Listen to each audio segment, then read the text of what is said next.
Hello SSC students. So நம்ம last sessionல நம்ம constitution வர்றதுக்கு முன்னால் கொலோனியல் பீரியடில் என்னென்ன ஆக்ட்ஸ் வந்து பிரிட்டிஷ் கவர்மெண்ட் பாஸ் பண்ணாங்க அப்படின்னு பார்த்தோம். So starting from the regulating act of 1773 ஆரம்பித்து 1947 இந்தியன் இண்டிபெண்டன்ஸ் ஆக்டில் வந்து முடித்தோம். ஸோ அதுக்கு முன்னால் பார்த்தீங்க அப்படின்னா அவங்க பாஸ் பண்ணதை ரெண்டாக ஸ்ப்ளிட் பண்ணியிருப்போம்.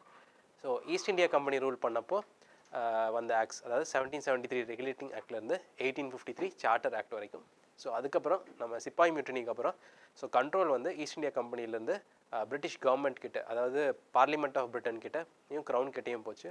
ஸோ அதுக்கப்புறம் வந்து பார்த்திங்கன்னா மோஸ்ட்லி இந்தியன் கவுன்சில்ஸ் ஆக்ட், உடனே வந்து 1858 குட் கவர்னன்ஸ் ஆக்ட்னு ஒன்று வந்திருக்கும். ஸோ அதுக்கப்புறம் இந்தியன் கவுன்சில்ஸ் ஆக்ட் வந்திருக்கும். 1909 வந்து மின்டோ மார்லே ரிஃபார்ம்ஸ், அப்புறம் மான்டெக் செம்ஸ்ஃபோர்டு ரிஃபார்ம்ஸ். ஸோ அந்த மாதிரி போயிருக்கும். ஸோ ஃபைனலாக வந்து இண்டிபெண்டன்ஸ் வாங்கும்போது 1947 இந்தியன் இண்டிபெண்டன்ஸ் ஆக்ட்னு பாஸ் ஆகிருக்கும். ஸோ அதுக்கப்புறம் பார்த்திங்க அப்படின்னா நம்ம இண்டிபெண்டன்ஸ் வாங்கினதுக்கப்புறம் கொஞ்சம் 1950 ஜனவரி 26 வரைக்கும் வந்து பிரிட்டிஷ் டொமினியனாக இருந்திருக்கும். பிகாஸ் நம்மளோட ஹெட் வந்து அதாவது நம்ம அந்த 1 மினிட் மட்டும் சொல்லிக்கலாங்களா? ஓகே.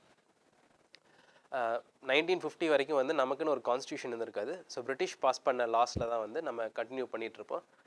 1950 ஜனவரி 26 பார்த்திங்கன்னா நம்ம ரிப்பப்ளிக்காக இருப்போம். ஸோ அதாவது நம்ம ஓன் கான்ஸ்டியூஷன் பாஸ் பண்ணி எலெக்டட் ஹெட் வந்து நம்ம president he'll be elected by the parliament. ஓகேங்களா? Not by the people, by the parliament. Okay. ஹெரிடிட்ரியாக வந்து இல்லாமல், so he'll be the head of the state will be elected by the parliament. Okay. So அந்த மாதிரி இருக்கிறதுனால நம்ம வந்து ரிப்பப்ளிக்காக மாறி இருப்போம். ஸோ அதிலேருந்து நம்ம கான்ஸ்டியூஷன் வந்து ஃபோர்ஸ்க்கு வந்திருக்கும். ஓகே. பட் ஆக்சுவலாக பார்த்தீங்கன்னா நவம்பர் 26 வந்து கான்ஸ்டியூஷனில் சில பார்ட்ஸ் வந்து ஃபோர்ஸ்க்கு வந்திருக்கும். பட் ஏன் ஜான்வரி 26, 1950 அப்படின்னு பார்த்தீங்க அப்படின்னா, ஸோ 1930 செஷன் ஆஃப் காங்கிரஸில் பூர்ண ஸ்வராஜ் ரெசல்யூஷன் பாஸ் பண்ணியிருப்பாங்க. ஸோ அந்த பூர்ண ஸ்வராஜ் ரெசல்யூஷன் வந்து படி வந்து Jan 26 of every year will be celebrated as independence day. Okay. So அதனால் வந்து சிம்பாலிக்காக வந்து நம்ம Jan 26, 1950 வந்து ரிப்பப்ளிக் டேவாக செலிப்ரேட் பண்ணியிருப்போம். ஓகே. ஸோ நம்ம இப்போ இந்தியன் கான்ஸ்டியூஷனுக்குள்ளே போகலாம். ஓகே. ஸோ இந்தியன் கான்ஸ்டியூஷன் இப்போ பார்த்தீங்க அப்படின்னா 25 பார்ட்ஸ் அண்ட் 12 ஷெடியூல்ஸ் இருக்குது. ஓகே. இந்தியன் கான்ஸ்டியூஷனில் இப்போ 25 பார்ட்ஸ் அண்ட் 12 ஷெடியூல்ஸ். அதில் பார்த்தீங்க அப்படின்னா வந்து நம்ம கான்ஸ்டியூஷன் வந்து பாஸ் பண்ணப்போ, அதாவது ஜான்வரி 26, 1950 பார்த்தீங்க அப்படின்னா வந்து 395 ஆர்டிகல்ஸ் அண்ட் அதில் வந்து 22 பார்ட்ஸ் அண்ட் 8 ஷெடியூல்ஸ் தான் இருந்துச்சு. Okay. So 9th, 10th, 11th and 12th schedule பார்த்தீங்க அப்படின்னா வந்து லேட்டராக ஆட் பண்ணது. ஓகே. 9th ஷெடியூல் வந்து ஃபர்ஸ்ட் கான்ஸ்டியூஷன் அமெண்ட்மெண்ட்லேயே ஆட் பண்ணியிருப்பாங்க. Okay. Immediately after the passing of the constitution, when the first amendment was passed, 9th schedule ஆட் பண்ணியிருப்பாங்க. அண்ட் இந்தியன் கான்ஸ்டியூஷன் பார்த்திங்கன்னா ஒரு லிவிங் கான்ஸ்டியூஷன் அப்படின்னு சொல்லலாம். ஏன் லிவிங் கான்ஸ்டியூஷனா? லிவிங் பீயிங்ஸ் அப்படின்னா இட் வில் பி ஆர்கானிக்னு சொல்லுவாங்க, அதாவது காலத்துக்கு ஏற்ப மாற்றுறது. ஓகே. ஸோ இந்தியன் கான்ஸ்டியூஷன் பார்த்திங்க அப்படின்னா காலத்துக்கு ஏற்ப மாறிட்டு வந்திருக்கும். இன்றைக்கு வரைக்கும் 100க்கும் மேற்பட்ட அமெண்ட்மெண்ட்ஸ் வந்து பாஸ் ஆகிருக்கும். ஓகேங்களா? அதாவது திருத்த சட்டங்கள் அப்படின்னு சொல்லுவோம்ல. ஸோ அதான். ஸோ ஏதாவது வந்து அந்த புதுசாக நம்ம ஆட் பண்ணணும், இல்லை இருக்கிறது வந்து தேவையில்லாமல் இருக்குது, அந்த காலத்தை தாண்டி இருக்குது அப்படின்னா அதை ரிமூவ் பண்ணுறது அப்படின்னு நிறையா சேர்த்துருக்காங்க, நிறையா ரிமூவ் பண்ணியிருக்காங்க. ஸோ அதை பற்றி நம்ம ஒவ்வொன்றா பார்க்கலாம். ஸோ ஃபர்ஸ்ட் இந்தியன் கான்ஸ்டியூஷன் பார்த்தீங்கன்னா சில facts. Okay. So framing of the கான்ஸ்டியூஷன்னா ஸ்க்ராட்சிலேருந்து புதுசாக ஒரு கான்ஸ்டியூஷன் இது பண்ணுறது. சரி, கான்ஸ்டியூஷன் வர்றதுக்கு முன்னால் நம்மக்கிட்ட என்ன இருந்துச்சு அப்படின்னா, ஸோ ஆல்ரெடி பிரிட்டிஷ் பாஸ் பண்ண ஆக்ட்ஸ் வந்து கான்ஸ்டியூஷன் எழுதுகிற வரைக்கும் வந்து நம்ம யூஸ் பண்ணிக்கலாம் அப்படின்னு 1947 இந்தியன் இண்டிபெண்டன்ஸ் ஆக்டில் நம்ம பார்த்துருப்போம். அண்ட் அதில் வந்து ஏதாவது தேவையில்லை அப்படின்னா நம்மளோட கான்ஸ்டியூண்ட் அசம்பிளியோ பார்லிமெண்ட்டோ ரிமூவ் பண்ணிக்கலாம் அப்படிங்கிற ஒரு ப்ரொவிஷனும் இருந்திருக்கும். ஸோ அந்த கான்ஸ்டியூஷன் வந்து Jan 26, 1950 பாஸ் பண்ண வரைக்கும் ஆல்ரெடி எக்ஸிஸ்டிங் லாஸ் படி கவர்ன் பண்ணியிருப்பாங்க. ஸோ அந்த டோட்டலாக அது கான்ஸ்டியூஷன் ஃப்ரேம் பண்ணுறதுக்கு எடுத்துக்கிட்ட டைம் பார்த்தீங்கன்னா 2 years, 11 months and 18 days. Okay. அதே மாதிரி original copies of the constitution. Okay. இப்போ நம்ம இருக்கிற பிரிண்டட் காப்பீஸ், ஒரிஜினலாக ஃபர்ஸ்ட் காப்பி அப்படின்னு நம்ம சொல்கிறோம்ல. ஸோ அது வந்து டைப்பாக பிரிண்டோ பண்ணல, அது வந்து கையாலேயே எழுதியிருக்காங்க. ஓகே. இன்றைக்கி வந்து அந்த ஒரிஜினல் காப்பி எங்கே இருக்குது அப்படின்னா வந்து பார்லிமெண்ட் லைப்ரரியில் வந்து ஒரு ஹீலியம் ஃபில்டு கேஸில் வச்சுருக்காங்க. ஏன் ஹீலியம் ஃபில்டு கேஸ் அப்படின்னா, ஸோ பேப்பர் வந்து மற்ற இது கூட ரியாக்ட் ஆகக்கூடாது. நமக்கு ஹீலியம் தெரியும், it is a noble gas. Noble கேஸ்னால் எது கூட ரியாக்ட் ஆகாது. ஓகே. ஸோ வந்து பேப்பர்ஸ் வந்து டீகம்போஸ் ஆகாது. ஓகேங்களா? ஸோ அதனால் ஒரு ஹீலியம் ஃபில்ட் கேஸில் பார்லிமெண்ட் லைப்ரரியில் வந்து அதை வச்சுருக்காங்க. ஓகே. இந்த ரிட்டன் காப்பீஸை யார் எழுதுனது அப்படின்னு பார்த்தீங்கன்னா பிரேம் பிஹாரி நரேன் ரைசாதா. ஓகே. இவர் தான் வந்து அந்த இந்தியன் கான்ஸ்டியூஷனோட ஒரிஜினல் காப்பீஸை எழுதியிருப்பார். ஓகே, ஸோ ஒரிஜினல் கான்ஸ்டியூஷன் வந்து என்னென்ன லாங்குவேஜ் எழுதியிருப்பாங்க அப்படின்னா இங்கிலீஷ் அண்ட் ஹிந்தியில். Okay, next basic structure of the Indian constitution அது என்ன அப்படின்னு பார்த்தீங்க அப்படின்னா வந்து government of India act 1935. Okay, so நம்ம கவர்மெண்ட் ஆஃப் இந்தியா ஆக்ட் 1935 வந்து எதை பேஸ் பண்ணியிருக்கும் அப்படின்னா வந்து ஒரு ஃபெடரல் பாலிட்டி. ஓகே, ஒரு ஃபெடரேஷன் மாதிரி இருக்கணும். அதில் பிரின்ஸ்லி ஸ்டேட்ஸு, அதுக்கப்புறம் வந்து பிரசிடென்சிஸ், அதுக்கப்புறம் கவர்னர் ப்ராவின்சஸ் இதெல்லாம் சேர்ந்து ஒரு பிரிட்டிஷ் ஃபெடரேஷன் ஃபார்ம் பண்ணும் அப்படின்னு இருக்கும். ஸோ அதை பேஸ் பண்ணி தான் வந்து இந்தியன் கான்ஸ்டியூஷனும் இருக்கும். ஓகே, இந்தியன் கான்ஸ்டியூஷன் பார்த்திங்க அப்படின்னா ஒரு குவாசி ஃபெடரல் ஸ்ட்ரக்சர், அதாவது செமி ஃபெடரல் அப்படின்னு சொல்லுவாங்கல்ல, அந்த மாதிரி இருக்கும். ஓகே, ஸோ அதோட பேசிஸ் என்னென்னு பார்த்திங்க அப்படின்னா நம்ம 1935 government of India act. So அதை பேஸ் பண்ணி தான் வந்து நம்ம இந்தியன் கான்ஸ்டியூஷனை ஃப்ரேம் பண்ணிப்பாங்க. ஓகே, அடுத்து இம்பார்ட்டன்ட் ஃபீச்சர்னா வேர்ல்ட்ஸ் லென்த்தியஸ்ட் கான்ஸ்டியூஷன். ஓகே, ஏன் வேர்ல்ட்ஸ் லென்த்தியஸ்ட் கான்ஸ்டியூஷன் அப்படின்னு பார்த்தீங்கன்னா, ஸோ லென்த்தியஸ்ட் நீளமான அதிகமான ஃப்ரேசஸ் கொண்ட அதிகமான சட்டங்கள் கொண்ட ஒரு கான்ஸ்டியூஷன். ஏன் அப்படின்னு பார்த்தீங்க அப்படின்னா இப்போ இந்தியாவில் பார்த்தீங்க அப்படின்னா இந்தியா ஒரு ஃபெடரல் ஸ்ட்ரக்சர். ஸோ நமக்கு சிமிலராக இருக்கிற ஒரு ஃபெடரல் ஸ்ட்ரக்சர் அப்படின்னு எடுத்துட்டோம்னா கெனடியன் கான்ஸ்டியூஷன். பட் அங்கே பார்த்தீங்கன்னா அவ்வளோ டைவர்சிட்டி கிடையாது. ஓகே, ஸோ மேக்ஸிமம் டைவர்சிட்டி அப்படிங்கிறது வந்து அவங்களுக்கு வந்து லாங்குவேஜ் பேஸ்ட் தான். அது பார்த்தீங்க அப்படின்னா French areas and English areas அப்படின்னு இருக்கும். இந்தியாவில் பார்த்தீங்க அப்படின்னா ட்ரைபல் ஏரியாஸ் இருக்குது. ஸோ ட்ரைபல் ஏரியாஸ் அகாமடேட் பண்ணுறதுக்கு ட்ரைபல் ஏரியாஸ் அண்ட் ஷெடியூல் ஏரியாஸ்னு தனி ஷெடியூல் இருக்குது. அதே மாதிரி வந்து லிங்குஸ்டிக் டைவர்சிட்டி இருக்குது. லிங்குஸ்டிக் டைவர்சிட்டிக்காக லாங்குவேஜஸ் இருக்குது 342 to 351 அந்த செக்ஷன்ஸில் வந்து லிங்குவிஸ்டிக் டைவர்சிட்டி அகாமடேட் பண்ணியிருக்காங்க. ரிலீஜியஸ் டைவர்சிட்டி, ரிலீஜியஸ் ஃப்ரீடம் அப்படிங்கிறது ஆர்டிகல் 25லேருந்து 28 வரைக்கும் இருக்குது. அப்புறம் 29, 30 மைனாரிட்டிஸ்க்கு அகாமடேட் பண்ணியிருக்காங்க. அதே மாதிரி நம்ம தேவைகள் என்ன அப்படிங்கிறத அதை கவர்மெண்ட் வந்து நம்ம ஃபில்ஃபில் பண்ணணும் அப்படிங்கிறத ரெண்டாக பிரிச்சிருக்காங்க. ஸோ ஃபண்டமெண்டல் ரைட்ஸ் கண்டிப்பாக பண்ணியே ஆகணும். அடுத்து டிபிஎஸ்பி எப்போ வந்து கவர்மெண்ட்னால் பண்ண முடியுதோ அதை வந்து பண்ணலாம் அப்படிங்கிற மாதிரி அப்போ இருந்த சுச்சுவேஷன்ஸை வச்சு டிபிஎஸ்பி அப்படிங்கிற directive principles of state policy, அதாவது ஒரு அரசாங்கத்துக்கு என்ன பண்ணணும் அப்படிங்கிறது ஒரு இன்ஸ்ட்ரக்ஷன்ஸ் மாதிரி கொடுக்குறது, அதுதான் டிபிஎஸ்பி. ஸோ இந்த மாதிரி பல இது இருக்குது. அதே மாதிரி யூனியன் பார்ட்ஸும் ஸ்டேட் பார்ட்ஸும் ஒரே இதில் இருக்குது. ஓகேங்களா, இப்போ யூஎஸ்ஏ பார்த்தீங்க அப்படின்னா கான்ஸ்டியூஷன் ஆஃப் யூஎஸ்ஏல பார்த்தீங்கன்னா அது தனியாக இருக்கும். ஒவ்வொரு ஸ்டேட்டுக்கும் அது போக தனி கான்ஸ்டியூஷன் இருக்கும். ஸோ அதனால் வந்து எல்லாம் சேர்த்துனீங்கன்னா லென்த்தியாக வராது. பட் இந்தியாவில் வந்து எல்லாத்துக்கும் ஒரே கான்ஸ்டியூஷன் தான். So union judiciary, state judiciary, அது supreme court, high court, subordinate courts, emergency provisions, அதுக்கப்புறம் வந்து legislative relations, administrative relations, financial relations, public service commission, இப்படி எல்லாமே வந்து அந்த சிங்கிள் கான்ஸ்டியூஷனில் தான் இருக்குது. அண்ட் இந்தியாவோட பாப்புலேஷன் பார்த்திங்கன்னா அவ்வளோ பெருசு, டைவர்சிட்டி ரொம்ப பெருசு, வேர்ல்டில் எங்கேயுமே இந்த அளவுக்கு கிடையாது. ஸோ அந்த மாதிரி ஃபேக்டர்ஸ் எல்லாம் நீங்கள் எடுத்து ஒரே கான்ஸ்டியூஷன் கண்டிப்பாக அது லென்த்தாக தான் வரும். ஓகே, அடுத்து வந்து federal system with unitary features. Okay, அது எப்படி ஃபெடரலாகவும் இருக்கும் யூனிட்டரியாகவும் இருக்கும் அப்படின்னா பேசிக்காக பார்த்தீங்க அப்படின்னா India is a union. So first article வந்து என்ன சொல்லுன்னா India is a union of states அப்படின்ட்டு. ஸோ அது வந்து பேசிக்கலி ஒரு ஃபெடரல் சிஸ்டம் மாதிரி கொண்டு வரும். பட் என்ன அப்படின்னா வந்து அதில் யூனிட்டரி ஃபீச்சர்ஸும் இருக்குது. ஃபார் எக்ஸாம்பிள் எது ஃபெடரல் சிஸ்டம் அப்படின்னு பார்த்தீங்க அப்படின்னா ஸ்டேட்ஸ் தனியாக இருக்குது, யூனியன் தனியாக இருக்குது. அதுலேயும் பார்த்தீங்க அப்படின்னா வந்து Lok Sabha, Rajya Sabha. Lok Sabha represents the union, Rajya Sabha represent states. அதனால தான் ராஜ்யசபா கவுன்சில் ஆஃப் ஸ்டேட்ஸ், அதாவது மாநிலங்கள் அவை அப்படிங்கிற ஒரு தனியான பேர் இருக்குது. ஓகேங்களா, அதே மாதிரி வந்து பார்த்தீங்கன்னா எமர்ஜென்சி ப்ரொவிஷன்ஸ் வந்து யூனிட்டரி ஃபீச்சர்ஸ்குள்ளே வரும். சிங்கிள் சிட்டிசன்ஷிப் அது யூனிட்டரி ஃபீச்சர்ஸ். பட் அதே பார்த்தீங்கன்னா ஸ்டேட் சென்டருக்கான ரிலேஷன்ஸ் வந்து கிளியராக டிஃபைன் பண்ணி டெமார்கேட் பண்ணி தனியாக பிரிச்சிருப்பாங்க. அது வந்து பார்த்தீங்கன்னா ஷெடியூல் 7ல் இருக்கும். அதே மாதிரி administrative relations between central and states, financial relations அது எல்லாமே தனித்தனியாக பிரிச்சிருப்பாங்க. ஓகே, ஃபினான்ஸ் கமிஷன் அதுவே வந்து ஃபெடரல் சிஸ்டம்க்கு ஒரு எக்ஸாம்பிள், அதாவது ஸ்டேட்ஸுக்கு தேவையானது பிரித்து கொடுக்கறது அப்படிங்கிறது. ஸோ இந்த மாதிரி பார்த்தீங்க அப்படின்னா வந்து நிறையா ஃபீச்சர்ஸ் இருக்குது. அதே மாதிரி சிங்கிள் ஜுடிஷரி. ஓகே, நம்ம high court, supreme court, subordinate கோர்ட்னு தனித்தனியாக பிரித்தாலும் அதெல்லாம் சிங்கிள் ஸ்ட்ரக்சருக்கு கீழே வருது. So it's a integrated judiciary அப்படின்னு சொல்லுவாங்க. ஸோ அது வந்து யூனிட்டரி ஃபீச்சர்ஸ் கீழே வருது. ஸோ இது வந்து ஒரு ஃபீச்சர் ஆஃப் த கான்ஸ்டியூஷன். அடுத்து வந்து parliamentary form of government. Parliamentary form of கவர்மெண்ட்னா என்ன, ஏன் வந்து நம்ம பார்லிமெண்ட்ரி ஃபார்ம் ஆஃப் கவர்மெண்ட் இருக்குது? ஸோ ரெண்டு டைப் ஆஃப் கவர்மெண்ட்ஸ் என்னென்ன, ஒன்று வந்து பார்லிமெண்ட்ரி ஃபார்ம் ஆஃப் கவர்மெண்ட், ஒன்று வந்து presidential form of government. So இந்தியாவில் பார்த்தீங்க அப்படின்னா parliamentary form of government. Okay, so இங்கே பார்த்தீங்க அப்படின்னா கவர்மெண்ட்னா ரெண்டு பேர் இருப்பாங்க, head of state, head of government. Okay, இந்தியாவில் ஹெட் ஆஃப் ஸ்டேட் வேறு, ஹெட் ஆஃப் கவர்மெண்ட் வேறு. ஹெட் ஆஃப் கவர்மெண்ட் வந்து நம்ம வந்து prime minister. Head of state அப்படின்னு பார்த்தீங்கன்னா நம்ம பிரசிடென்ட். ஓகே, இதே யுனைடெட் ஸ்டேட்ஸில் பார்த்தீங்கன்னா பிரசிடென்ட் தான் பிரைமரியாக இருப்பார், அவர் ஹெட் ஆஃப் ஸ்டேட். ஓகே, இந்தியாவில் வந்து power is with the prime minister. Okay, real executive, nominal executive அப்படின்னு சொல்லுவாங்க. இங்கே வந்து prime minister is the real executive and president is the nominal executive. அதே அங்கே பார்த்தீங்க அப்படின்னா பிரசிடென்ட் தான் ரியல் எக்ஸிக்யூட்டிவ். ஸோ இதுதான் வந்து பார்லிமெண்ட்ரி ஃபார்ம் ஆஃப் கவர்மெண்ட்டுக்கும் பிரசிடென்ஷியல் ஃபார்ம் ஆஃப் கவர்மெண்ட்டுக்கும் இருக்கிற ஒன் லைன் டிஃப்ரென்ஸ். ஓகே, அது போக உள்ள நம்ம போனோம்னா division of powers, separation of powers, responsibility to the legislature, term of office, அந்த மாதிரி நிறையா டிஃப்ரென்ஷியேஷன் இருக்கும். பட் ஜென்ரலாக வந்து பார்லிமெண்ட்ரி ஃபார்ம் ஆஃப் கவர்மெண்ட். ஏன் வந்து நம்ம parliamentary form of government choose பண்ணால் ஒன்று அதுக்கு 2 ரீசன்ஸ் இருக்குது.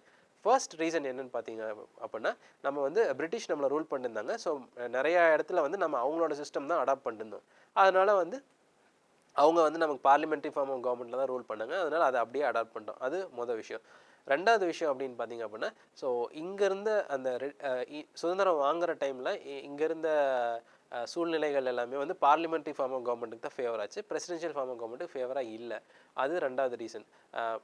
அது போக இன்னொரு ரீசன் என்ன சொன்னாங்கன்னா, பிரசிடென்ஷியல் ஃபார்ம் ஆஃப் கவர்மெண்ட்டில் பார்த்தீங்க அப்படின்னா president is not responsible to the legislature. அதாவது மக்களவைக்கு வந்து பிரசிடென்ட் வந்து ரெஸ்பான்சிபிள் இருக்கணுங்கிற அவசியம் கிடையாது. அதே பார்த்தீங்க அப்படின்னா வந்து பார்லிமெண்ட்ரி ஃபார்ம் ஆஃப் கவர்மெண்ட்டில் மக்களவைக்கு வந்து அந்த prime minister and his council of minister are responsible. Article 75ல் வந்து கலெக்டிவ் ரெஸ்பான்சிபிலிட்டி அப்படின்னு சொல்லுவாங்க. Okay, article 75 speaks about collective responsibility. இந்த பார்லிமெண்ட்ரி ஃபார்ம் ஆஃப் கவர்மெண்ட்டோட பேசிக்கே பார்த்தீங்கன்னா அந்த ஆர்டிகல் 75, அதாவது கலெக்டிவ் ரெஸ்பான்சிபிலிட்டி. நீங்கள் வந்து படிக்கும்போது வந்து the council of ministers are responsible to the parliament in general and Lok Sabha in particular அப்படிங்கிற ஒரு டேர்ம் வரும். அதாவது என்ன அதோட அர்த்தம் அப்படின்னு பார்த்தீங்க அப்படின்னா, ஸோ லோக்சபா அப்படிங்கிறது பார்த்தீங்க அப்படின்னா வந்து மக்களால் தேர்ந்தெடுக்கப்பட்ட உறுப்பினர்கள் கொண்ட ஒரு அவை. ஓகேங்களா? ஸோ அந்த மக்களால் தேர்ந்தெடுக்கப்பட்ட உறுப்பினர்களில் கொஞ்சம் பேர் வந்து சேர்ந்து ஒரு கவர்மெண்ட் ஃபார்ம் பண்ணுவாங்க. அந்த கவர்மெண்ட் வந்து மொத்தமாக இருக்கிற 545 தொகுதிகளில் இருக்கிற எல்லா மக்களுக்கும், இந்தியாவில் இருக்கிற 130க்கு மேலே இருக்கிற 130 கோடி மேலே இருக்கிற மக்களுக்கும் பொறுப்பாக இருக்கணும். அதுதான் வந்து கலெக்டிவ் ரெஸ்பான்சிபிலிட்டி. அதாவது அந்த குறிப்பிட்ட அமௌண்ட் ஆஃப் மினிஸ்டர்ஸ் வந்து எல்லாத்துக்கும் சேர்த்து ரெஸ்பான்சிபிளாக இருக்கிறது அப்படிங்கிறது. இதில் வந்து ஒருத்தர் மட்டும் தனியாக போக முடியாது. ஓகே, அதுதான் அந்த கலெக்டிவ் ரெஸ்பான்சிபிலிட்டிங்கிற டேர்முக்கான அர்த்தம். ஓகே, ஸோ அது வந்து பார்த்தீங்கன்னா ஆர்டிகல் 75ல் இருக்குது. இதுதான் பார்லிமெண்ட்ரி ஃபார்ம் ஆஃப் கவர்மெண்ட்டோட பேசிக். அடுத்து வந்து கான்ஸ்டியூண்ட் அசம்பிளி. ஸோ கான்ஸ்டியூண்ட் அசம்பிளினா என்ன அப்படின்னா, ஸோ அதாவது கான்ஸ்டியூஷனை எழுதுகிற அந்த அசம்பிளி தான் கான்ஸ்டியூண்ட் அசம்பிளி. ஸோ நம்ம இண்டிபெண்டன்ஸ் வாங்குறதுக்கு முன்னாலேயே வந்து இந்த கான்ஸ்டியூண்ட் அசம்பிளி ஃபார்ம் பண்ணிடுவாங்க. அதே மாதிரி 1952ல் ஃபர்ஸ்ட் டைம் எலெக்ஷன்ஸ் பேஸ் பண்ணி கவர்மெண்ட் ஃபார்ம் பண்ணுவாங்க. பட் அதுக்கு முன்னாலேயே வந்து அந்த ப்ரொவின்ஷியல் எலெக்ஷன்ஸ் பேஸ் பண்ணி ஒரு கவர்மெண்ட் ஃபார்ம் பண்ணியிருப்பாங்க. ஸோ இந்த கவர்மெண்ட்டே வந்து பார்த்தீங்கன்னா கான்ஸ்டியூண்ட் அசம்பிளியாக ஆக்ட் பண்ணுவாங்க. ஸோ வந்து ஒரு சைடு வந்து நார்மல் பார்லிமெண்ட் மாதிரி ஃபங்க்ஷன் ஆகி லாஸ் மேக் பண்ணுவாங்க. இன்னொரு பக்கம் பார்த்தீங்கன்னா நார்மல் கான்ஸ்டியூண்ட் அசம்பிளி மாதிரி ஆக்ட் பண்ணி நம்ம அரசியலமைப்பு சட்டம், அதாவது கான்ஸ்டியூஷன் அவங்க ஃப்ரேம் பண்ணிருப்பாங்க. ஓகே, ஸோ இதில் ஃபர்ஸ்ட் மீட்டிங் பார்த்தீங்கன்னா எப்போ நடந்திருக்குன்னா டிசம்பர் 9, 1946. அப்போ வந்து பார்த்தீங்க அப்படின்னா நம்ம சுதந்திரம் வாங்கினது ஆகஸ்ட் 15, 1947. அதுக்கு முன்னாலேயே கான்ஸ்டியூண்ட் அசம்பிளி கூடிடுச்சு. அதாவது நம்ம சுதந்திரம் வாங்குறதுக்கு முன்னாலேயே வந்து நம்ம கான்ஸ்டியூஷனை எழுத ஆரம்பிச்சிட்டாங்க. ஓகே, அப்போ வந்து ஃபஸ்ட்டு மீட்டிங்கில் வந்து முஸ்லீம் லீக் பார்ட்டிசிபேட் பண்ண மாட்டாங்க. நீங்கள் சொல்லணும், நீங்கள் ஒன்று யோசிச்சுக்கணும். ஸோ முஸ்லீம் லீக் அப்படிங்கிறது பிஃபோர் இண்டிபெண்டன்ஸ் வரைக்கும் நம்ம உள்ளே தான் இருப்பாங்க. ஸோ அதுக்கப்புறம் பார்த்தீங்க அப்படின்னா அந்த ஆஃப்டர் இண்டிபெண்டன்ஸ் அவங்க தனியாக வந்து பாகிஸ்தானில் போயிடுவாங்க. ஸோ இதில் பார்த்தீங்க அப்படின்னா அவங்க ஃபஸ்ட் மீட்டிங்கில் பார்ட்டிசிபேட் பண்ண மாட்டாங்க. செகண்ட் மீட்டிங்லேருந்து தான் பார்ட்டிசிபேட் பண்ணுவாங்க. ஸோ அதுக்கப்புறம் பார்த்தீங்கன்னா அந்த ஃபஸ்ட்டு மீட்டிங் யார் ஹெட் பண்ணுவாங்கன்னா சச்சிதானந்த சின்ஹா, டாக்டர் சச்சிதானந்த சின்ஹா, இவர் தான் ஹெட் பண்ணுவார். அப்போ என்ன அந்த ப்ரொசீஜர் அப்படின்னா வந்து, ஸோ யார் சீனியர் மோஸ்ட் மெம்பரோ அவங்க வந்து ஃபஸ்ட்டு பிரசிடெண்ட்டாக இருப்பாங்க. ஸோ அதுக்கப்புறம் எலெக்ஷன்ஸ் வச்சு அந்த எலெக்ஷன்ஸில் யார் மெஜாரிட்டி வராங்களோ அவங்கள வந்து பிரசிடென்ட் ஆக்கிடுவாங்க. ஓகே, ஸோ ஃபர்ஸ்ட் வந்து as a senior member Sachchidananda Sinha became the temporary president. So அதுக்கப்புறம் எலெக்ஷன்ஸில் doctor Rajendra Prasad and H C Mukherjee வந்து பிரசிடென்ட் அண்ட் வைஸ் பிரசிடெண்ட்டாக இருப்பாங்க. அதே மாதிரி வந்து சார் பிஎன் ராவ், அவர் வந்து constitutional adviser to the assembly. Okay, so ஒரு கான்ஸ்டியூஷன் அசம்பிளி வந்து அந்த கான்ஸ்டியூஷனை ஃப்ரேம் பண்ணும்போது சில அட்வைஸ் கொடுக்கறதுக்காக பிஎன் ராவை வந்து இது பண்ணியிருப்பாங்க. Okay, next so Mountbatten plan pass பண்ணதுக்கப்புறம் வந்து முஸ்லீம் லீக் வந்து பார்ட்டிசிபேட் பண்ண ஆரம்பிப்பாங்க. ஸோ மவுண்ட் பேட்டன் பிளான் எப்போ பாஸ் ஆகும் அப்படின்னா வந்து so June 1947 Mountbatten plan வந்து பாஸ் ஆகிருக்கும். Okay, so Mountbatten plan படி வந்து இந்தியா வந்து 2ஆக பிரிப்பாங்க. ஸோ இந்த பக்கம் வந்து பஞ்சாப் வந்து 2ஆக பிரித்து வெஸ்ட் பாகிஸ்தான் அப்படின்னு பிரிப்பாங்க. இங்கே பெங்காலை வந்து 2ஆக பிரித்து ஈஸ்ட் பாகிஸ்தான் அப்படின்னு பிரிப்பாங்க. ஸோ அதுதான் மவுண்ட் பேட்டன் பிளான். ஸோ அந்த மவுண்ட் பேட்டன் பிளான் பாஸ் ஆனதுக்கப்புறம் பார்த்தீங்கன்னா முஸ்லீம் லீக் வந்து இது அந்த கான்ஸ்டியூண்ட் அசம்பிளியில் வந்து சேர்ந்துருவாங்க. ஓகே, ஸோ அதுக்கப்புறம் வந்து ஆரம்பத்தில் பார்த்தீங்கன்னா பிரின்ஸ்லி ஸ்டேட்ஸ். ஓகே, ஸோ நம்ம இந்தியன் இண்டிபெண்டன்ஸ் அப்போ தெரியும். ஸோ என்டையர் இந்தியா வந்து பிரிட்டிஷ் கண்ட்ரோல் இல்லை. ஓகே, நிறைய இடம் பார்த்தீங்க அப்படின்னா ஆல்மோஸ்ட் 50% வந்து பிரின்ஸ்லி ஸ்டேட்ஸ், அதாவது பிரின்சஸ் வந்து ரூல் பண்ணிட்டு இருந்தாங்க. ஓகே, ஸோ இனிஷியலாக அவங்களும் வந்து கான்ஸ்டியூண்ட் அசம்பிளியில் சேராமல் தனியாக இருந்தாங்க. பட் பின்னால் அவங்களும் வந்து ஜாயின் பண்ணிட்டாங்க. அதாவது இண்டிபெண்டன்ஸ் வாங்கும்போது அவங்களுக்கு வந்து ஃபஸ்ட்டு வந்து 3 சாய்ஸ் இருந்துச்சு. So either they can stay with India, they can அவங்க பாகிஸ்தான் கூட போகலாம், இல்லை தனியாக இருந்துக்கலாம். பட் பார்த்தீங்க அப்படின்னா வந்து சர்தார் வல்லபாய் பட்டேல் என்ன பண்ணுவார், எல்லாத்துட்டையும் பேசி ஸோ மோஸ்ட்லி இந்தியாவுக்குள்ளே இருந்த எல்லா பிரின்ஸ்லி ஸ்டேட்ஸும் இந்தியாவுக்குள்ளே எக்ஸீட் ஆகிற, அதாவது இந்தியன் யூனியனோட சேர்ற மாதிரி பேசி இது பண்ணிடுவார். ஸோ அதுக்கப்புறம் பார்த்தீங்கன்னா இன்டெகிரேஷன் ஆஃப் இந்தியா நடக்கும். ஓகே, ஸோ 500+ பிரின்ஸ்லி ஸ்டேட்ஸ் இருக்கும், அவங்க எல்லாமே இந்தியா கூட இன்டெகிரேட் ஆயிடுவாங்க. ஓகே, ஸோ கான்ஸ்டியூண்ட் அசம்பிளி முதலே பார்த்தா 2 இயர்ஸுக்கு மேலே வந்து அவங்க எடுத்துட்டாங்க அப்படின்ட்டு. ஸோ அந்த 2 இயர்ஸில் என்னெல்லாம் பண்ணாங்கன்னா ஒரு 11 செஷன் நடத்துனாங்க. So 11 sessions over 2 years 11 months and 18 days. Okay, so last session எப்போ நடந்துச்சு அப்படின்னா வந்து January 24, 1950. ஓகே, ஸோ இதுலேருந்து 2 நாள் கழிச்சு நமக்கு நம்ம ரிப்பப்ளிக்காக அனௌன்ஸ் பண்ணிடுவோம். ஓகே, ரிப்பப்ளிக் அப்படின்னா வந்து நமக்கு ஓன் கான்ஸ்டியூஷன் இருக்கும். Okay, so January 26, 1950 India became republic. Last session of the constituent assembly பார்த்தீங்கன்னா January 24, 1950. Okay, so making of the Indian constitution. Okay, first வந்து பார்த்தீங்க அப்படின்னா இந்தியன் கான்ஸ்டியூஷன் மேக்கிங். ஸோ நம்ம பார்த்தோம் ஆல்ரெடி November 1946 கான்ஸ்டியூஷன் ஸ்டார்ட் பண்ணாங்க. So அது வந்து objective resolution அப்படின்னு ஒன்று இருக்கும். ஸோ அப்ஜெக்டிவ் ரெசல்யூஷன்னா ஸோ பேசிக்காக என்னெல்லாம் பண்ணணும், ஒரு கான்ஸ்டியூஷன் ஆஃப் இந்தியாவில் என்னெல்லாம் இருக்குது, என்னெல்லாம் இருக்கணும், ஸோ இதெல்லாம் வந்து நம்ம கான்ஸ்டியூஷன் மேக்கிங் அப்போ வந்து நம்ம ஃபோக்கஸ் பண்ணணும் அப்படிங்கிறத அந்த அப்ஜெக்டிவ் ரெசல்யூஷன். ஓகே, ஸோ இது பார்த்தீங்க அப்படின்னா நம்ம first prime minister of India Pandit Jawaharlal Nehru வந்து மூவ் பண்ணுவார். So December 1946. ஸோ அதில் என்ன இருக்குன்னா fundamentals and philosophy of the constitution structure. So philosophy of the constitution structure என்னவாக இருக்கணும் அப்படின்னா, ஸோ பேசிக்காக பார்த்தீங்கன்னா இந்தியன் கான்ஸ்டியூஷனில் இருக்கிற ஒவ்வொரு ஆர்டிக்கலுக்கும் ஒவ்வொரு பார்ட்டுக்கும் ஒவ்வொரு ஷெடியூலுக்கும் ஒரு ரீசன் இருக்கும். ஓகேங்களா, ஸோ அது கொலோனியல் ரீசனாக இருக்கலாம், ஹிஸ்டாரிக்கல் ரீசனாக இருக்கலாம், சோஷியல் ரீசனாக இருக்கலாம், எதுவாக வேணால் இருக்கலாம். ஓகே, ஃபார் எக்ஸாம்பிள் பார்த்தீங்க அப்படின்னா நமக்கு பிரிட்டிஷ் பீரியடில் ஃபண்டமெண்டல் ரைட்ஸ் மறுக்கப்பட்டுச்சு. ஓகே, நார்மலாக பேச முடியாது, ஒரு இடத்துல அசோசியேட் பண்ண முடியாது, ஒரு கூட்டம் கூட முடியாது. ஓகே, ஸோ இதெல்லாம் மனசில் வச்சுட்டு தான் அந்த article 19 right to freedom of speech, association, organisation, movement இது எல்லாமே கொண்டு வந்தாங்க. ஓகே, அதே மாதிரி பார்த்தீங்கன்னா ஒரு 2500-3000 வருஷமாக வந்து நமக்கு வந்து அந்த காஸ்ட் சிஸ்டம் வந்து நம்மளை ரொம்ப ப்ரெஷர் பண்ணுற மாதிரி இருந்துச்சு. ஸோ அதனால் நிறையா மக்கள் சஃபர் பண்ணாங்க. ஸோ அதனால தான் பார்த்தீங்க அப்படின்னா வந்து ஆர்டிகல் 17 அபாலிஷன் ஆஃப் அன்டச்சபிலிட்டி வந்திருக்கும். அதே மாதிரி வந்து ஆர்டிகல் 15 and 16 அந்த discrimination again there should be no discrimination அப்படிங்கிற மாதிரி ஆர்டிகல் வந்திருக்கும். ஓகே, ஸோ இது வந்து சோஷியல் ரீசன்ஸ். அதே மாதிரி ஜாகிரபிக்கல் ரீசன்னா அந்த ட்ரைபல் ஹியூமன் ஜாகிரபியில் பார்த்தீங்கன்னா ட்ரைபல் ஏரியாஸ், ஷெடியூல் ஏரியாஸ் அந்த மாதிரி நம்ம கொண்டு வரோம். ஸோ அந்த மாதிரி டிஃப்ரென்சஸ் இருக்குது. ஓகே, ஸோ அது பார்த்தீங்கன்னா ஷெடியூல் 5 and 6 வந்து அந்த schedule areas and tribal areas accommodate பண்ணுற மாதிரி அது ரீசனாக இருக்கும். ஓகேங்களா, ஸோ இந்த மாதிரி வந்து இந்தியன் கான்ஸ்டியூஷனில் இருக்கிற ஒவ்வொரு ஆர்டிக்கல் பின்னாலேயும் ஒவ்வொரு ஷெடியூல் பின்னாலேயும் ஒரு ரீசன் இருக்கும். ஸோ அது வந்து நமக்கு முதல்ல பார்த்த மாதிரி கொலோனியல் ரீசனாக இருக்கலாம், சோஷியல் ரீசனாக இருக்கலாம், ஜியோகிராஃபிக்கல் ரீசனாக இருக்கலாம். என்ன ஓகே, அடுத்து டிராஃப்டிங் கமிட்டி. நம்ம இந்தியன் கான்ஸ்டியூஷன்லேயே முக்கியமான கமிட்டின்னு பார்த்தீங்க அப்படின்னா அது டிராஃப்டிங் கமிட்டி.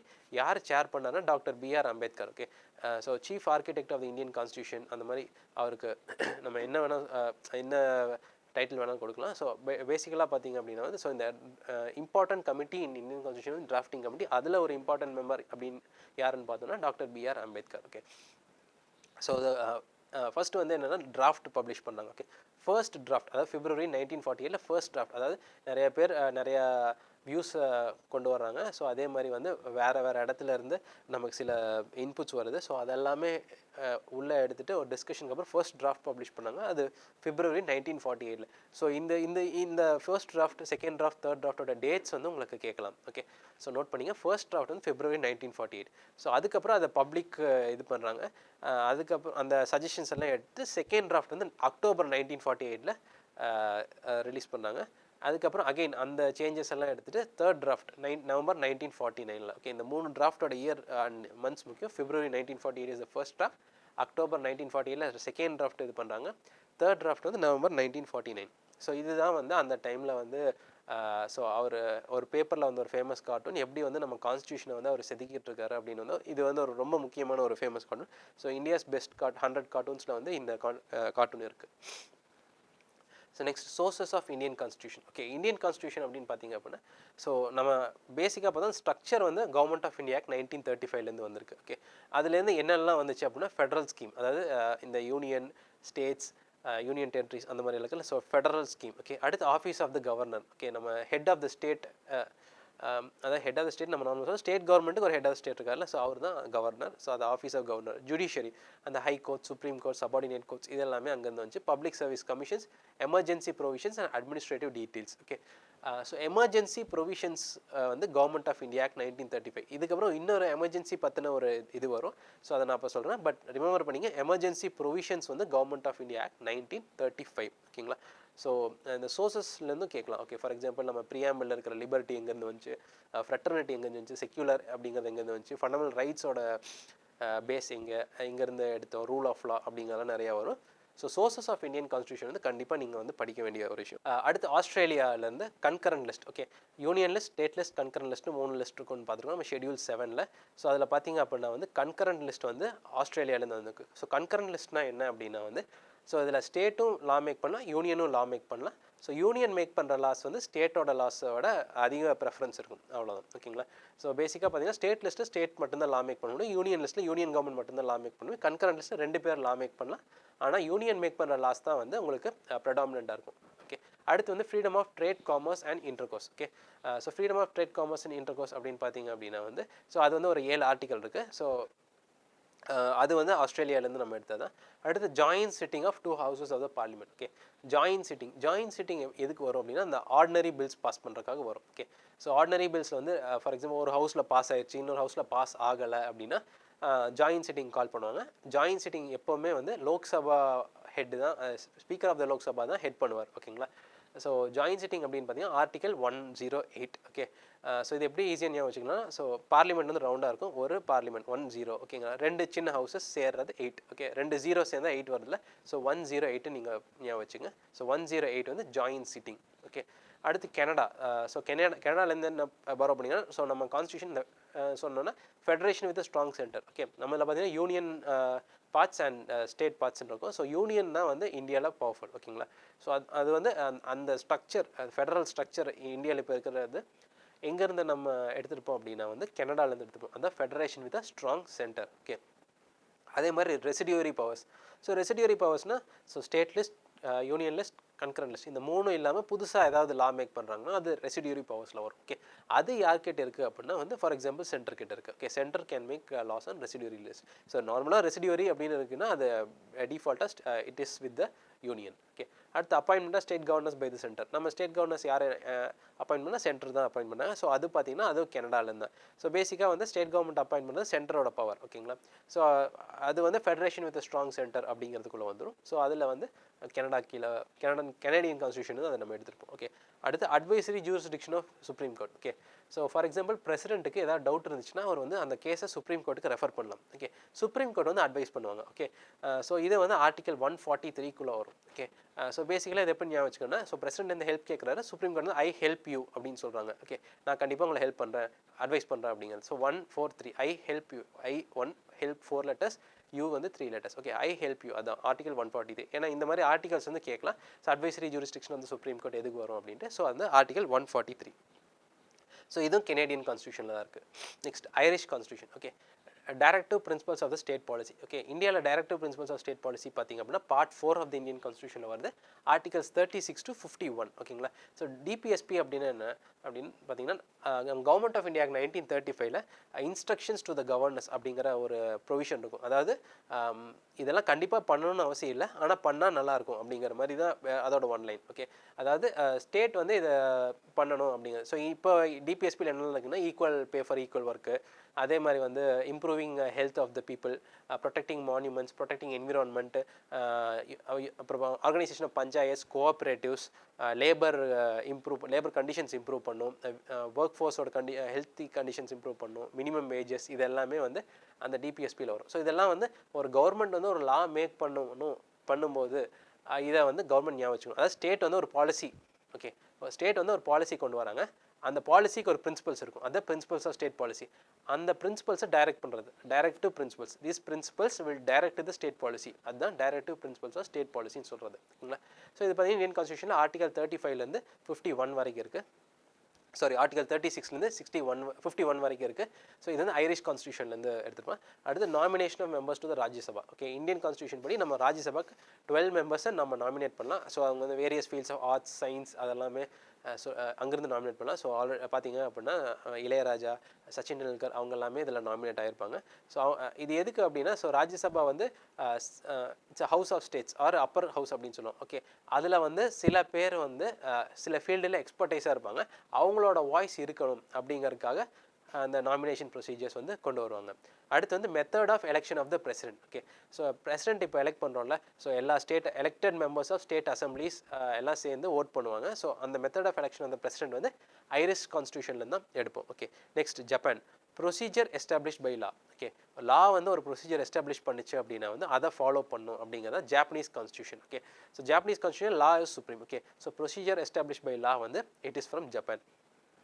அடுத்து சோவியத் யூனியன்லேருந்து என்ன எடுத்துருப்போம் அப்படின்னா, இப்போ ரஷ்யா. ஸோ முதல்ல வந்து 1919 வரைக்கும் USSR, United Soviet socialist republic அப்படிங்கிற பேரில் இருக்கும். ஸோ அங்கேருந்து என்ன எடுத்துப்போம்னா ஃபண்டமெண்டல் டியூட்டிஸ். ஓகே, ஸோ இது வந்து 42nd அமெண்ட்மெண்ட்டில் லேட்டாக ஆட் பண்ணியிருப்பாங்க. பார்த்தீங்க அப்படின்னா வந்து 51A அப்படிங்கிற ஒரு பார்ட்டில் வரும். ஸோ ஃபண்டமெண்டல் டியூட்டிஸ், அதாவது ஸ்டேட் வந்து நமக்கு செய்ய வேண்டியது ஃபண்டமெண்டல் ரைட்ஸ், அதே ஒரு சிட்டிசன் வந்து ஒரு ஸ்டேட்டுக்காக செய்ய வேண்டியது ஃபண்டமெண்டல் டியூட்டிஸ். ஓகே, ஸோ அது பார்த்தீங்க அப்படின்னா வந்து அது சோவியத் யூனியன் கான்ஸ்டியூஷன்லேருந்து எடுத்துருப்பாங்க. அதே மாதிரி ideals of justice. Okay, justice அப்படின்னா வெறும் நம்ம லா மட்டும் நினைக்கக்கூடாது, சோஷியல், எக்கனாமிக், பொலிட்டிக்கல் இது எல்லாமே ஜஸ்டிஸில் வரும். ஓகே, பொலிட்டிக்கல் ஜஸ்டிஸ் அப்படின்னு பார்த்தீங்கன்னா ஃபண்டமெண்டல் ரைட்ஸ். ஓகே, அதே சோஷியல் அண்ட் எக்கனாமிக் ஜஸ்டிஸ் அப்படின்னு பார்த்தீங்கன்னா சோஷியல் ஜஸ்டிஸ் சமூக நீதி, எக்கனாமிக் ஜஸ்டிஸ் நம்ம பொருளாதார நீதினு சொல்லுவோம்ல. ஸோ இது பார்த்தீங்கன்னா ஆர்டிகல் 36 to 51 டிபிஎஸ்பின்னு சொன்னோம்ல. ஸோ அது வந்து நமக்கு வந்து சோஷியல் அண்ட் எக்கனாமிக் ஜஸ்டிஸை வந்து என்ஷூர் பண்ணும். ஓகே, ஸோ பொலிட்டிக்கல் ஜஸ்டிஸ்னா fundamental rights, social and economic ஜஸ்டிஸ்னா டிபிஎஸ்பி. ஓகே, ஸோ இந்த சோஷியல் அண்ட் எக்கனாமிக் ஜஸ்டிஸ் தான் வந்து டிஸ்ட்ரிபியூட்டிவ் ஜஸ்டிஸ் அப்படின்னு சொல்லுவோம். Okay, social and economic justice is call distributive justice. ஓகேங்களா, ஸோ அதாவது அதிகாரமோ பொருளாதாரமோ ஒரு இடத்துல குவியாமல் அதை பரவலாக்குறது. ஓகேங்களா, அதுதான் வந்து சோஷியல் அண்ட் எக்கனாமிக். அடுத்து பிரிட்டிஷ் பார்லிமெண்ட்லேருந்து என்னெல்லாம் எடுத்துருப்போம் அப்படின்னா, so parliamentary form of government. நம்ம முதலே சொன்னால் நம்ம கவர்மெண்ட் வந்து பார்லிமெண்ட்ரி ஃபார்ம் ஆஃப் கவர்மெண்ட், அது பிரிட்டன்லேருந்து வந்துச்சு. ஏன்னா பிரிட்டனில் அதுதான் இருக்குது அப்படின்னு. அங்கே வந்து house of commons, house of lords அப்படின்னு இருக்கும். இங்கே வந்து லோக்சபா, ராஜ்யசபா, அதாவது மக்கள் மன்றம், மாநிலங்கள் அவை அப்படிங்கிற மாதிரி சொல்கிறோம்ல. ஸோ அதான் லோக்சபா, ராஜ்யசபா. அங்கே வந்து house of commons, house of lords அப்படின்னு இருக்கும். அடுத்து வந்து rule of law. Rule of law வந்து நம்ம அங்கேருந்து எடுத்துருப்போம். ரூல் ஆஃப் லா வந்து British constitution, procedure establish by law வந்து ஜாப்பனீஸ் கான்ஸ்டியூஷன். ஓகே, அடுத்து லெஜிஸ்லேட்டிவ் ப்ரொசீஜர், அதாவது ஒரு பில்லை எப்படி பாஸ் பண்ணால் எப்படி வந்து பிரசிடென்ஷியல் அசென்ட் வாங்கணும், இதெல்லாமே லெஜிஸ்லேட்டிவ் ப்ரொசீஜரில் வரும். இது வந்து பிரிட்டிஷ் கான்ஸ்டியூஷன் இருந்தப்போ. Single citizenship. ஓகே, ஸோ யூஎஸ்ஏல பார்த்தீங்கன்னா டபுள் சிட்டிசன்ஷிப் இருக்கும். அதாவது ஃபார் எக்ஸாம்பிள் வந்து கேன்சஸ் இல்லை டெக்ஸஸ் அந்த மாதிரி ஒரு இடத்துல இருக்காங்க அப்படின்னா, ஸ்டேட்டில் இருக்காங்கன்னா அவங்க வந்து citizen of USA, citizen of Texas, இந்த மாதிரி ரெண்டு இருக்கும். இது டபுள் சிட்டிசன்ஷிப். பட் அங்கே யூகேல பார்த்தீங்கன்னா சிங்கிள் சிட்டிசன்ஷிப் தான். இந்தியாலையும் பார்த்தீங்கன்னா அதே சிங்கிள் சிட்டிசன்ஷிப் தான். நம்ம வந்து தமிழ்நாட்டில் இருக்கிறனால தமிழ்நாடு சிட்டிசனோ, கேரளாவில் இருக்கிறனால கேரளா சிட்டிசனோ கிடையாது. எல்லாருமே இந்தியன் சிட்டிசன் தான். இதுதான் கான்செப்ட் ஆஃப் சிங்கிள் சிட்டிசன்ஷிப். அதே மாதிரி வேறு நாட்டோட சிட்டிசன்ஷிப்பும் வாங்க முடியாது. ஸோ அதனால் வந்து சிங்கிள் சிட்டிசன்ஷிப் தான். நீங்கள் வேறு நாட்டோட சிட்டிசன்ஷிப் வாங்கிட்டீங்க அப்படின்னா ஆட்டோமேட்டிக்காக இந்தியன் சிட்டிசன்ஷிப் கேன்சல் ஆகிடும். ஓகே, இதுதான் சிங்கிள் சிட்டிசன்ஷிப் அப்படின்னு சொன்னோம். நெக்ஸ்ட் வந்து cabinet system. So cabinet system அப்படின்னு பார்த்தீங்கன்னா, ஸோ ஒரு கவர்மெண்ட்டுக்கு ஒரு for example 272 members plus support இருக்கணும், அப்போ தான் கவர்மெண்ட் ஃபார்ம் பண்ண முடியும். அதில் வந்து சில பேர் எலெக்ட் பண்ணி மினிஸ்டர்ஸாக வச்சுருப்பாங்க. அது கவுன்சில் ஆஃப் மினிஸ்டர்ஸ். அந்த கவுன்சில் ஆஃப் மினிஸ்டர்ஸில் இன்னொரு குரூப் இருக்கும். ஸோ முக்கியமான ministers, for example minister of defence, interior, home minister, அவங்கெல்லாம் சேர்ந்து ஒரு க்ளோஸ்டு சர்க்கிள் இருப்பாங்க. ஸோ அதை வந்து கேபினட் சிஸ்டம் அப்படின்னு சொல்லுவாங்க. ஸோ இது என்ன அப்படின்னா வந்து இது ஃபாஸ்டர் டெசிஷன் மேக்கிங்காக இருக்கும். ஸோ இது வந்து more tighter circle, faster decision making. அடுத்து ப்ரெரோகேட்டிவ் ரிட்ஸ் அப்படின்னா பார்த்தீங்கன்னா ஃபண்டமெண்டல் ரைட்ஸில் வரும். ஸோ இதெல்லாமே வந்து அந்த ரிட் மேக்கிங் அது வந்து பிரிட்டிஷ் கான்ஸ்டியூஷன் இருக்கும். அப்புறம் பார்லிமெண்ட்ரி ப்ரிவிலேஜஸ். ஸோ பார்லிமெண்ட் மெம்பராக இருந்தீங்கன்னா சில ப்ரிவிலேஜஸ் இருக்கும், ஃப்ரீடம் ஆஃப் ஸ்பீச். அதே மாதிரி நீங்கள் பார்லிமெண்ட்டில் செஞ்ச ஆக்ஷன்ஸ்க்கு உங்கள் மேலே இது எடுக்க முடியும், என்ன ஆக்ஷனும் லீகல் ஆக்ஷன் கிடையாது, அந்த மாதிரி சில இருக்கும். அப்புறம் பைகேமரலிசம்னா லோக்சபா, ராஜ்யசபா, அதுதான் பைகேமரலிசம். நெக்ஸ்ட் யூஎஸ் கான்ஸ்டியூஷன், அதில் பார்த்தீங்கன்னா fundamental rights. Okay, so fundamental rights நம்ம பார்க்குறது ஆர்டிகல் 12 to ஆர்டிகல் 35. அது வந்து யூஎஸ்லேருந்து வந்து தான். அப்புறம் ஜுடிஷியல் இண்டிபெண்டன்ஸ். ஸோ நம்ம ஜுடிஷியரி பார்த்தீங்கன்னா அதாவது இண்டிபெண்டான ஒரு ஆர்கனாக தான் வச்சிருப்போம். ஸோ அந்த இண்டிபெண்டன்ஸ் ஜுடிஷியரி வந்து யூஎஸ் கான்ஸ்டியூஷன் வந்துச்சு. ஜுடிஷியல் ரிவ்யூ, அதாவது எந்த லா பாஸ் பண்ணாலும் ஜுடிஷியரினால அதை ரிவ்யூ பண்ண முடியும். ஓகே, ஸோ பேசிக்கலாக ஜுடிஷியல் ரிவ்யூ அப்படிங்கிறது என்ன, ஜுடிஷியரி சுப்ரீம், அந்த இண்டிபெண்டன்ஸ் ஆஃப் ஜுடிஷியரியை திரும்பவும் வந்து என்ஃபோர்ஸ் பண்ணுறது தான் ஜுடிஷியல் ரிவ்யூ. ஓகே, அப்புறம் இம்பீச்மெண்ட் ஆஃப் த பிரசிடென்ட் ஏதாவது தப்பு பண்ணால் ரிமூவ் பண்ணுறது, removal of supreme court and high court judges and post of vice president. So இதெல்லாம் யூஎஸ் கான்ஸ்டியூஷன். அடுத்து நான் சொல்லியிருப்பேன் ஃபண்டமெண்டல் ரைட்ஸ் எமர்ஜென்சி பற்றி இன்னொரு இது வரும் அப்படின்ட்டு. ஸோ எமர்ஜென்சி ப்ரொவிஷன்ஸ் பார்த்தீங்க அப்படின்னா நம்ம 1935 கவர்மெண்ட் ஆஃப் இந்தியா ஆக்டில் வந்திருக்கும். அதே ஆனால் suspension of fundamental rights during எமர்ஜென்சின்னு பார்த்தீங்கன்னா வெய்மார் கான்ஸ்டியூஷன், அதாவது German constitution. Before world war 1 முடிஞ்சதுக்கப்புறம் வேர்ல்டு வார் 2க்கு முன்னால் அது வெய்மார் கான்ஸ்டியூஷன் சொல்லுவோம். So suspension of fundamental rights during emergency பார்த்தீங்கன்னா அது வெய்மார் கான்ஸ்டியூஷன். ரெண்டுக்கும் கன்ஃபியூஸ் ஆயிடாதீங்க. அப்புறம் south African constitution. So procedure for amendment of Indian constitution. Okay, Indian constitution article 368 amending procedure இருக்குது. அது பார்த்தீங்கன்னா சவுத் ஆஃப்ரிக்காலேருந்து வந்திருக்கு. இப்போ ராஜ்யசபா எலெக்ஷன் ஆஃப் மெம்பர்ஸ் ஸ்டேட்லேருந்து எலெக்ட் பண்ணி ராஜ்யசபாக்கு அனுப்புவாங்க. ஸோ அதெல்லாம் சவுத் ஆஃப்ரிக்கன் கான்ஸ்டியூஷனில். ஃப்ரான்ஸ் பார்த்தீங்கன்னா ஃப்ரான்ஸ் இஸ் அ ரிப்பப்ளிக். அந்த ideals of liberty, equality, fraternity இந்த ப்ரியாம்பிள் இருக்குது. ஸோ அதெல்லாமே பார்த்தீங்க அப்படின்னா ஃப்ரெஞ்ச் கான்ஸ்டியூஷனில் இருக்கும். ஸோ இதெல்லாமே பார்த்தீங்கன்னா இந்த ப்ரியாம்பிளோட இனிஷியலில் வந்து ஸோ இந்தியன் ஸ்டேட் வந்து என்ன மாதிரி இருக்கணும், என்னெல்லாம் பண்ணணும் அப்படிங்கிறது அந்த ஃப்ரெஞ்ச் கான்ஸ்டியூஷன் இருக்கும். அது ideals of liberty, equality and fraternity. Okay, so இன்றைக்கி வந்து பார்த்திங்கன்னா நமக்கு making of the constitution and sources of the constitution பார்த்தோம். சோர்ஸ் ஆஃப் கான்ஸ்டியூஷன் வச்சு தான் அது மேக்கிங் ஆஃப் கான்ஸ்டியூஷனில் ஒரு இம்பார்ட்டன்ட் ரோல் ப்ளே பண்ணும். ஸோ நெக்ஸ்ட் இதில் பார்த்திங்க அப்படின்னா நம்ம ப்ரியாம்பிள் அண்ட் இம்பார்ட்டன்ட் ஆர்டிகல்ஸ் எல்லாம் பார்க்கலாம். ஸோ அன்டில் தென் நல்லா படிங்க, ரிவைஸ் பண்ணுங்கள். தேங்க்யூ.